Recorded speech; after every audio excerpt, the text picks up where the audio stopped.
अस्सलाम वालेकुम दोस्तों, दिस इज डॉक्टर यामीन बोचा और आज हम बात करने जा रहे हैं कोविड एंटीबॉडी टेस्ट के बारे में। कोविड एंटीबॉडी टेस्ट क्या होता है, इसके करवाने के क्या फ़वाइद हैं और किस किस को ये टेस्ट करवाना चाहिए।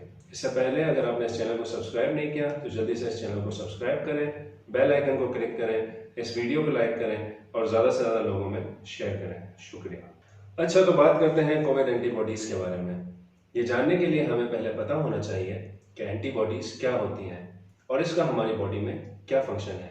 तो दोस्तों, एंटीबॉडीज़ हमारी बॉडी का डिफेंस सिस्टम होती हैं।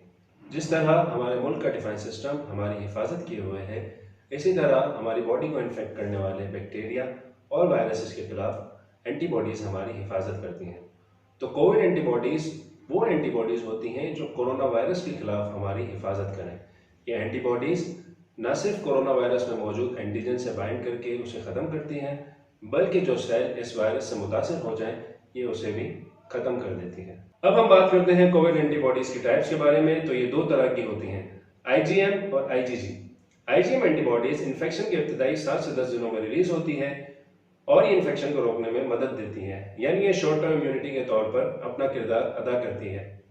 और उसके कुछ अर्से बाद आईजीजी एंटीबॉडीज़ रिलीज होती हैं और वो लॉन्ग टर्म इम्यूनिटी के तौर पर अपना किरदार अदा करती हैं। इस पर अब तक रिसर्च जारी है कि आईजीजी एंटीबॉडीज कोरोना वायरस से मुतासर मरीज के ब्लड में कितने अरसे तक रहती हैं। लेकिन इससे पहले सन 2000 में सार्स कोरोना वायरस के खिलाफ बनने वाली एंटीबॉडीज ब्लड में 3 साल तक रहती थी। So hope for the best. अच्छा, तो अब आते हैं हमारे असल मौजू की तरफ, जो कि कोविड एंटीबॉडी टेस्टिंग है। ये दो तरह के टेस्ट हैं, एक क्वालिटेटिव, दूसरा क्वांटिटेटिव। क्वालिटेटिव टेस्ट की सबसे पहले हम बात करते हैं। तो क्वालिटेटिव टेस्ट वो टेस्ट होता है जिसमें बताया जाता है कि आया हमारे ब्लड में कोरोना वायरस के खिलाफ एंटीबॉडीज मौजूद हैं या नहीं।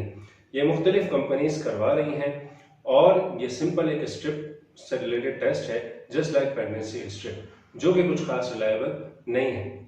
इसके मुकाबले में दूसरा टेस्ट जो कि क्वांटिटेटिव टेस्ट है, वो टेस्ट काफ़ी रिलायबल है, क्योंकि ये एक्चुअल में हमें बताता है कि हमारी बॉडी में एंटीबॉडीज के लेवल कट ऑफ वैल्यू से कितने ज़्यादा है, और ये मुख्तलिफ हॉस्पिटल्स और लेबॉर्ट्रीज करवा रही हैं। जब हम बात करते हैं कोविड एंटीबॉडी टेस्ट के बारे में, तो प्लाज्मा के बारे में बात करना भी ज़रूरी है। सबसे पहले हम ये जानते हैं कि प्लाज्मा क्या होता है। प्लाज्मा हमारे ब्लड में मौजूद वो लिक्विड पोर्शन होता है जिसके अंदर मुख्तलिफ किस्म के प्रोटीन्स और एंटीबॉडीज मौजूद होती हैं। किसी भी कोरोना के पेशेंट को प्लाज्मा डोनेट करना इसी तरह है जैसे किसी मुल्क में जंग चल रही हो और आप उसकी मदद के लिए अपनी फौज भेज दें। इसी तरह प्लाज्मा में मौजूद कोविड एंटीबॉडीज भी कोरोना के मरीजों के लिए इसी तरह कारआमद साबित होती हैं। इसके अलावा अक्सर ये देखा गया है कि एक शख्स जो कि कोरोना वायरस में मुब्तला हुआ, जब वो रिकवर हो जाता है तो वो अपना कोरोना का टेस्ट एक लेबॉर्ट्री से करवाता है जो कि नेगेटिव आता है। फिर वो जब दूसरी लेबॉर्ट्री से करवाता है तो पॉजिटिव आता है। ऐसे में वो शख्स कंफ्यूज हो जाता है कि आया मैं कोरोना वायरस से कम्प्लीटली रिकवर हो चुका हूँ या नहीं। तो ऐसे शख्स को मैं रिकमेंड करूंगा कि वो अपना कोविड एंटीबॉडी टेस्ट करवाए, और अगर उसके antibody levels cut off value से ज़्यादा आते हैं तो इसका मतलब है कि वो रिकवरी फेज में जा चुका है। तो अपना क्वांटिटेटिव कोविड एंटीबॉडी टेस्ट ज़रूर करवाएं, और अगर आपके antibody levels cut off value से रेज्ड आए तो अपने करीबी कोरोना सेंटर से रब्ता करें। हो सकता है कि आपकी वजह से किसी की जान बच जाए। मिलते हैं अगली वीडियो में एक नए टॉपिक के साथ। तब तक के लिए अपना ख्याल रखिएगा। अल्लाह हाफिज़।